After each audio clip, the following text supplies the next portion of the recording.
Hey, what's up? Jump on if you're around. Say hello. I feel like I haven't been live maybe in a week.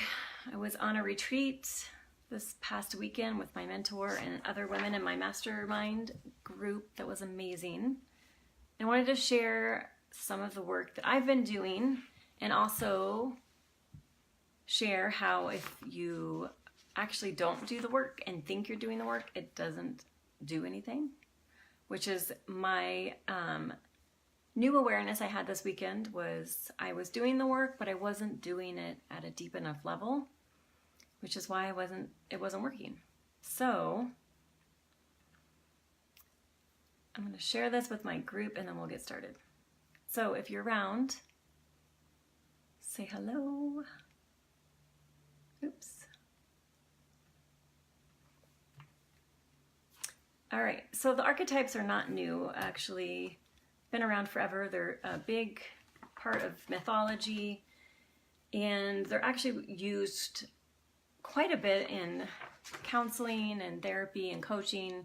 Have a good friend whose father uses the archetypes in his work as a coach, so they're pretty prevalent, and they just help us because we can identify with what we have associated with the archetypes of how we are being.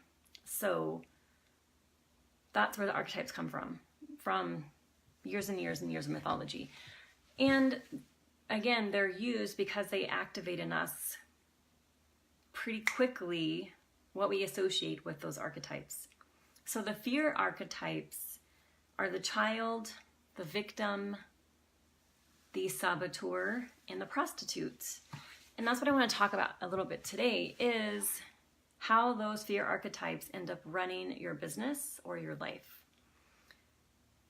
So I'll do a little quiz. So think about throughout the day, if any of these sentences come up when you're having a hard time, whether it's in your business or with relationships or with your health. And then as you hear me reading these, think about, is that the child? Is that the victim? Is that the saboteur? Is that the prostitute? All right, so here we go. It's not fair. I have to ask permission first. I have to ask my spouse, my partner, my mentor, my spirit guides.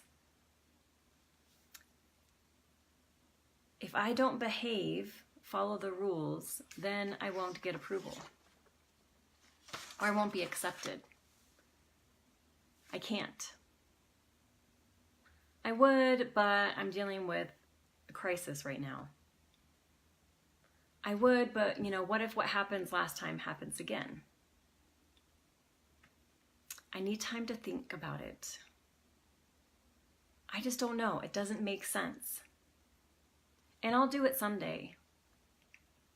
I can't afford to.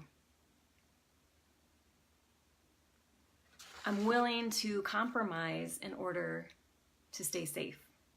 So think about all those different statements and think about what you associate with those statements. So the child, of course, it's not fair. I have to ask permission. And it's not just permission from family members, spirit guides, it's also permission from society. Is it okay for me to do this thing that I want that is probably going to disrupt the way I have been and disrupt a current pattern or current way that I have been living? So that's the child, is again wanting to be safe, right? And then the victim is all about something's getting in the way, right? So I need to fix my mindset. I have some condition that's preventing me from making progress. I have a lot of financial troubles. So there's something preventing you from getting what you want. So like a bully, and it could be again like finances, mindset, whatever it is. And then the saboteur loves information. So I can't make changes because I need to do more research. I need to get more information. It doesn't make sense. It needs to all make sense in order for me to feel safe in making these changes, or in order to feel safe in pursuing my dream. And then the prostitute is all about value and worth. So I don't have the money to make those changes. I can't afford to right now. I have a lot going on in other areas of my life. So the prostitute's always willing to sacrifice what she wants for, again, similar to the child, for safety, belonging, acceptance, approval. So if you notice any of those phrases, sentences, or excuses come up throughout the day when you're having trouble or as you're trying to make changes in your life and you notice, oh man, it's just too hard. That's the child and the victim, right? I just don't have the money. That's the prostitute. I just don't know. I don't know how it's all going to work out. That's the saboteur. So the first part is noticing, oh my gosh, all these lies are not true, is the first part. But, so this is where I was talking about earlier, how I got into doing the work, but not really doing the work. So it's not just saying, okay, that's the child operating. It's then your job is to dig in, because this is a programming, a belief system that has been stuck in you, in your DNA, in your like for generations. And so for you just to acknowledge it is not going to relieve it of its power over you. So what you have to do is root it out. Like go digging, like honestly dig. So what does it mean? What does it mean that I'm available for? What does it mean that I'm running away from? What does it mean that I'm afraid of? What does it mean that I'm willing to experience? So keep digging and digging and digging to really uncover the roots so that you can actually pull it out at its roots. And then your job is to replace it with truth. And so, of course, like there's lower archetypes, there's also higher archetypes. So the child is the archetype when you're in fear. So this is similar to what I talked about last week about how your values shift when you're in fear and when you're operating from love or faith. So same thing with the archetypes. So when you're operating out of fear, you're in the child. When you're operating out of faith and love, you're operating as the sovereign, as the king or queen that makes the child's dreams come true, that knows this is who I am. This is what I value. This is my truth.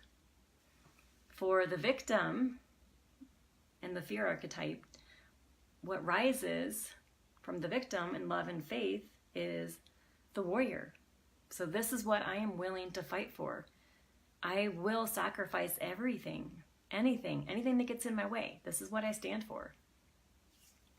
For the saboteur, who wants information and knowledge and needs to know, I need to know, how's it all going to work out? I need to see everything. How that shifts when you're in fear and love. From fear is the saboteur. From love and faith is the magician.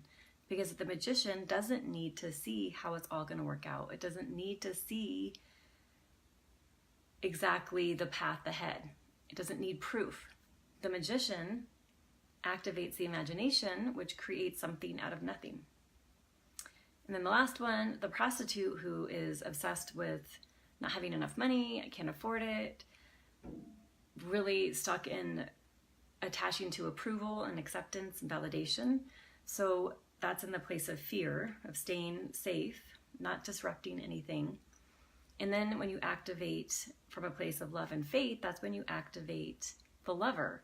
And the lover is the archetype that says, I will do anything for what I value. There's nothing above and beyond what I can afford for what I value. I will afford everything, anything for what I value. So that's how that you can shift that. And so if you're in any of the lower archetypes, you're usually in all of them. But if you have a consistent complaint or consistent excuse, identify that as one of the main archetypes, and then dig and dig and dig and dig and dig, root it out, and then immediately replace it with truth. And what I mean by truth is not just saying, this is who I am, this is what I value, this is what I stand for, this is what I create, this happens now, I will afford anything for my value, for my desires. It's one thing to say it, but you have to say it in the tone of truth. So you have to say it from your core, and you have to say it so much so that beyond a shadow of a doubt, you believe it. So it's almost, it's getting to the point where you say it as if it's your name. So when you say your name, you don't think about it. There's no doubt. There's no worry. There's no analysis, criticism. Is that really true? No, this is who I am. And that is the tone you need to use when you say the truth. This is who I am. This happens now. So you activate the tone of truth, which brings it into reality, which it is. It is your reality. It's commanding your reality with the tone of truth. And having the absolute faith and trust in that truth. So you can practice recording yourself and then asking yourself, do I believe myself? You can practice saying out loud, asking a family member or a friend, do you believe me the way I said it? And then whatever your truth is, you can stick it on sticky notes all over your office. You can put reminders on your phone, so every day you're getting reminded. And every time any of these lies resurface, attack it, go after it, get it out, get the claws out of your system, get the roots out. I mean, really, really, you have to dig in and get it out. And then command the truth with the tone of truth. So it's not just affirmations, hoping that you believe it. It's honestly getting into your core and activating that sense of, this is who I am. That's it. All right. So I would love to hear your feedback. This has been huge for me, and also in the realization of I wasn't going deep enough. And when you don't go deep enough, things don't shift. So that should have been my clue that I wasn't going deep enough. But we have, our default system is to keep us safe. And so there can be some denial or some subtle self-deception going on. So what you need to realize is if things aren't shifting when you're doing this, then you're not going deep enough. And so you need to dig in even deeper.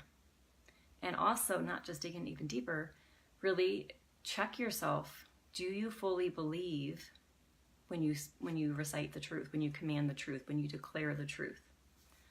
And that is really what's going to make the shift. Cool? Okay, so I still have the activation above. If you haven't gotten a copy of it, grab a copy of that. And I'm going to be doing another one soon with the tone of truth, so that you can have a copy of something that helps you really get activated at that place, and also for you to record your own activations of truth. And there is also a link for a call with me. So if you want to get on the call and talk about what this might look like for you to start to shift things dramatically in your life, and if things aren't working the way you would like, then let's definitely get on a call. All right. Okay. Talk to you all soon.